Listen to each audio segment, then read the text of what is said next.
Yeah, look, I understand the questions around the ticket prices and the fact that particularly in the Eastern Stand, the family prices has gone up. But to understand that at the end of 2007, when the reconfiguration of the grandstands was complete, that was the Eastern Stand extended fairly extensively, and then we reconfigured the Southern and Northern stands. We did a ticketing audit and review after that, and it did come up with some anomalies about fairness and equity in what people were actually paying.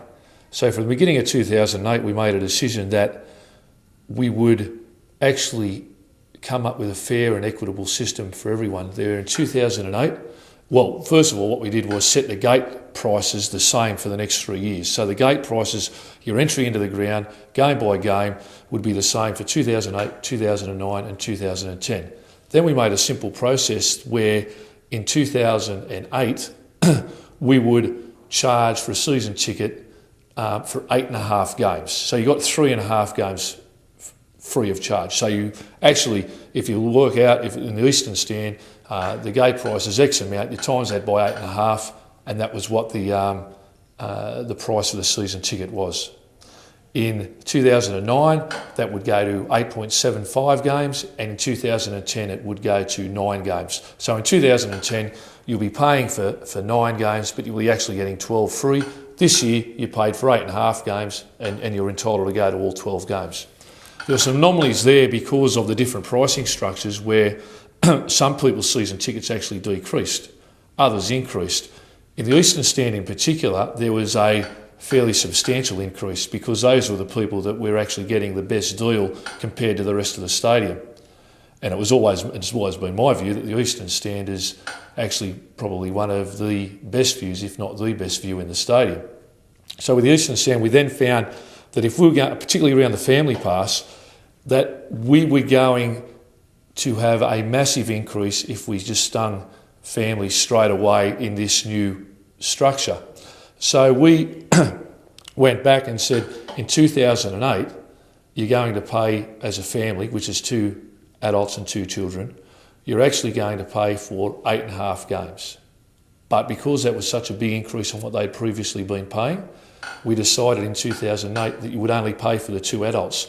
So if you've got a family pass in the Eastern Grandstand at the moment for 2008, you're only paying for 2 adults for 8.5 games, plus the 2 children for 8.5 games, but the children actually you don't get charged a cent for. In 2009, you're actually going to pay for 8.75 games, but you're going to pay for 1 child as well. And in 2009, 2010, there'll be another increase because you'll actually pay for the 2 children. And that has been an increase for some others and a bigger increase for those, particularly in the Eastern Grandstand. But what it has done is made it fair and equitable for all our season ticket holders right throughout the stadium. And it is just something that we thought that we had to do to get some simplicity around our pricing and some fairness for all our season ticket holders.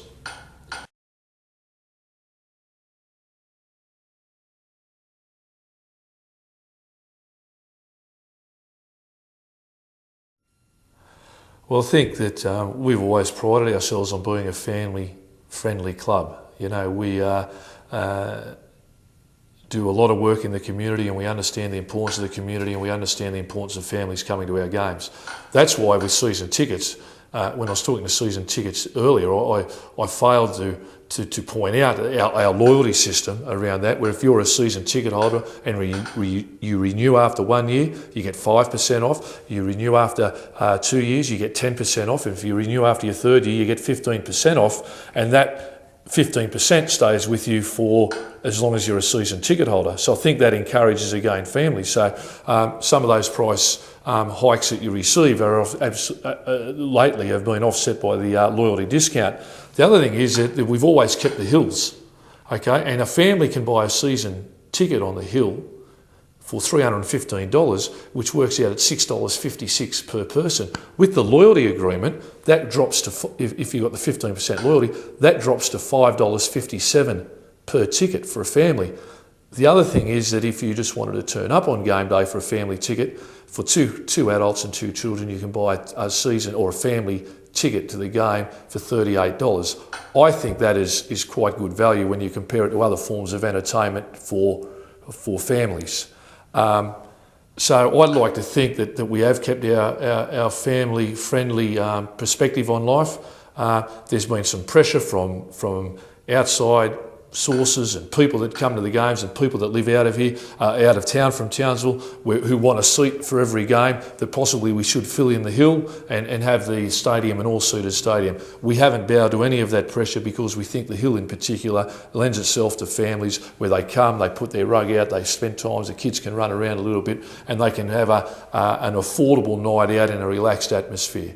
Okay, I haven't sat in the eastern stand for a game. I've sat with people in the southern. I've sat with people on the hill. I've spent a short period of time in northern, and I have seen some of the queues around the ground.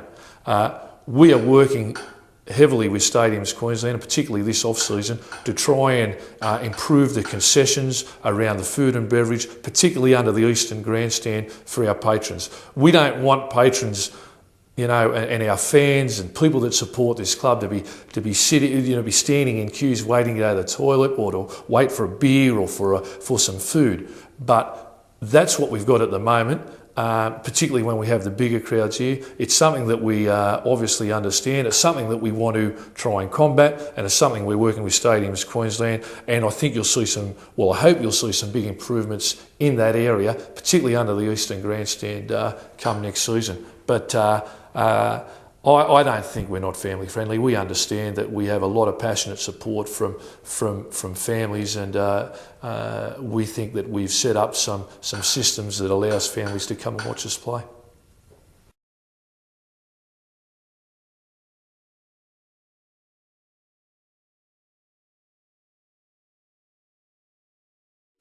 First things first on that question is that I'm a CEO, so it's not common for a CEO to comment on boards. Okay, that's a job for the chairman, not necessarily for a job for the CEO.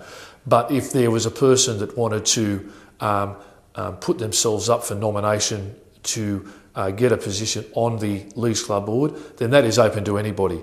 My understanding is, not being involved with the Leagues Club board, is the fact is that early in the new year, they call for nominations for people to put themselves forward to nominate to go onto the Leagues Club board. Those nominations go to a ballot of the Leagues Club members. Those Leagues Club members that want to vote, okay, it's not a compulsory vote by any stretch of the imagination. Those people that want to vote then vote in a ballot paper for the people that they think would best represent the members of the Leagues Club on the Leagues Club board.